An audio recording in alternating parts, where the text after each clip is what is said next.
G'day. Do you have an early bird Falcon? Does the dash need restoration? Does yours look a little bit like this? If it does, then see how I turn it from that to this. Pretty good, eh? Grab yourself a coffee, put your feet up, have a short break. See you at the end. I've got a few old welding helmets and I figured I really don't need that many welding helmets, so I decided to have a bit of fun. I decided I'd have a bit of a play around with that chrome paint that you can buy. Now, I've always just treated chrome paint like silver paint, but I have to say, I think this has come out pretty well. Does it look like chrome? No. Does it just look like silver paint? No. So I'm going to have a bit of fun with that. I don't know what I'm going to do, but it'll be have stuff on it. Then it gave me an idea. I got this dash out of an XP Falcon. Now, it's supposed to be fake chrome. That's how, when they first came out, they had this chrome finish. Now, as you can see, there's pretty much none of it left on here. So I'm going to pull this thing apart, pull out all the parts that I don't want to get paint on, like the backing part here, and the plastics, and I'll give those a good clean up. And I am going to prep this with whatever it takes, sandpaper, Scotch-Brite, whatever. I'm going to paint it with the same chrome paint as that. I've painted the one in Audrey with silver paint previously, and obviously I painted all the black parts blue, and I did the needle lines in the gauge in blue as well. I think it came up really well. Like for the rest of the interior, I think it works well. But this one I'm going to do silver. I don't know what colour I'll do this part. I might do it black, I might not. But it is out of an XP, the one that I've got, and my two cars are XMs, but the other XM has a V8 in it. So I can tell you from experience, 100 miles an hour isn't fast enough. The XP gauges, however, are a bit like Spinal Tap. They don't go up to 11, they go up to 12. So 120 miles an hour. Yes, you're right, I don't drive at 120 miles an hour, but there has been the odd occasion where it's been up around here and it's been doing exactly that. So I'd like it to be able to go out to there. Do I recommend that on public roads? Absolutely not. Let's have some fun.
Well, I'm really happy with that. This stuff I quite literally inherited it from my brother-in-law who passed. It's a CRC product, Chrome Bright, liquid chrome. It is awesome. It actually looks better in real than it does on the camera. Under the camera it looks a bit dull. In real it's really quite shiny. Not shiny like a chrome bumper bar, but shiny nevertheless.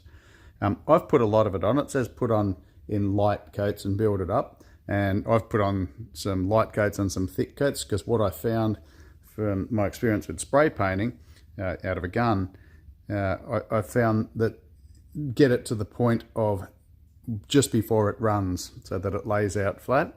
This stuff, you could lay this on really, really thick and I reckon it still wouldn't run. There's something about it, it just clings to itself. I'm really happy with it.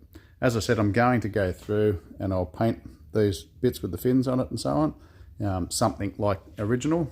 I don't care if it's completely original or not. I like adding my custom touches. But so in America, these dashes, these were metal and they were chrome. In Australia, they were plastic and had a plastic chrome on them, which I guess was pretty advanced for the day. But it faded. So as you saw at the beginning of this, that was pretty horrible. That looks pretty darn good now. So the next thing that I will do in this process is I'll clean this stuff up. It's amazing what just giving stuff like this a really good cleanup does to the overall finish of things. So I've got to wait for a day before I can really touch this. As I said, I've laid it on and I've laid it on thick and I reckon that's enough. But I've got to decide on a colour. So maybe in the first place I won't put any colour into it because this is going into a green car. In Audrey, who's a blue, has touches of blue on it. I did the interior blue. I'm yet to decide what colour the green car is eventually going to be, old mate, the interior. So that'll probably look pretty good hanging on the wall up until that time. So I think I'll restore it to that stage and then leave it and we'll worry about colour later. How's that sound? Gave the screen and the backing plate a clean up just with soapy water and a little bit of glass cleaner. Rinse them off. I always am very careful when I'm washing anything like that so that I don't go accidentally washing off the writing or anything like that. So I don't like to scrub them. Sometimes when you're doing things like this, they don't stand up to chemicals or water. So you'd be very careful with that, but this was okay. This is painted, so anyone doing one of these, it's okay. Warm soapy water, give it a clean. So there's particular little parts there you can see that look a bit daggy, but that doesn't matter. That goes in behind the dash, you don't see that. This is the 710 light, the oil light, if you know, you know. And this is the charge light, I think, from memory. So they sit in behind these points here. This is where your speedo is. So the actual speedo mechanism isn't part of this at the moment. I'll take that out of my other dash and put it into this. I just need to find out whether I need a different gear drive, gear sender, whatever you call it, speedo drive into the gearbox to adjust it from pointing at 100 miles an hour to, if you know what I mean. So I might need something with different teeth just to calibrate my speedo. That's the word I'm trying to say. And I also noticed on my XM, it's got one light at the top. Here I think it is, which is high beam, and it's not blue, which is always confusing. And when the indicator flashes, it's over here, and it's left or right, that one flashes. On this, that's an arrow, and that's an arrow. So I presume I can put a left flash arrow and a right flash arrow. And if that's the case, that's good. What I don't know is where the high beam light is. So if you know, can you flick a comment to me so I can find out whether that is in fact left and right, because it's got arrows, and if it is, where's the blue light? Oh, sorry, where's the high beam light? Because I can't find it. If you could let me know, that'd be great. Next day, paint's dry. I reckon it looks pretty good myself. Pretty happy with that, especially compared to what it looked like before. So something that I thought I'd point out as well, I've had this for a few years. When I first got it, this hole just here, with the centre of it was broken out. So I actually just rebuilt it with JB Weld. Just put a bunch of it there, let it dry, and then sort of put the hole back in it. It doesn't get seen, and obviously it's painted now. I probably could have cleaned it up a little bit better, but it'll be okay. So yeah, that's ready to go. Just looking, there's some little imperfections here. It's got nothing to do with the paint. I just didn't sand it quite enough, I don't think, because someone had previously painted this. Because when I was sanding the paint off, or Scotch brighting the paint, I was finding some chrome underneath it, so I think someone just gave it a silver coat of paint and some black. That's okay. So it's all really a test sample. I also didn't use any primer on this. Part of the reason is that on this it doesn't say to use primer, so I didn't, and it seemed to have stuck just fine, so time will tell. So I've just got to install this, but before I do that, the little oil lens here, as I called it yesterday, the 710. It's called 710 because there's a joke about someone checking their oil but they couldn't find it. All they could find was a thing that said the 710. So I just got to glue that on there. The alternator one hasn't come off. That's interesting. Alternator rather than generator. I guess that's when they came out with alternators around about the XP stage. So I'm just going to use some of this bit of T-Rex. Why? Because it's what I've got. It's black. Just got to put a dab of it there. Just hold that lens on. Really isn't under any pressure. So put it there, let it dry. Well, actually, I'm not going to let it dry.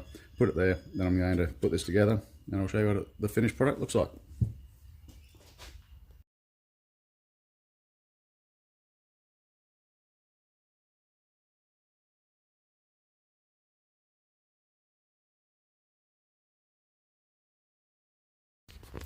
Well, I think that's come up pretty well. I have left some thumbprints in the paint though. It felt completely dry and I have left it for a period of time, but I think maybe it is cool outside. So maybe I could have left it for a little bit longer. But I reckon that looks okay. Let's compare it to the one in Audrey. So that's the one in Audrey, which is painted with a silver from Duplicolor. And this is the one that I just did. So it's clearly shinier. I reckon it looks darn good. Total outlay for me, nothing. Well, what do I use? Bit of glass cleaner, generic glass cleaner, Scotch-Brite, some paper towel or microfiber cloth, and of course this Chrome-Brite liquid chrome enamel from CRC. As I said, I inherited this. Certainly going to be using it in the future because it's a good thing.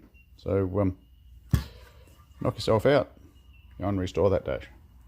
Well, hopefully you found that useful. If you did, why don't you give me a thumbs up, make a comment, tell me what you're going to restore, and more importantly, subscribe. And please share this with someone else. While you're doing this, remember, do it safely. You don't need to pick up an angle grinder and cut anything this time, just a can of paint. Breathing apparatus. Catch you next time. Stay safe.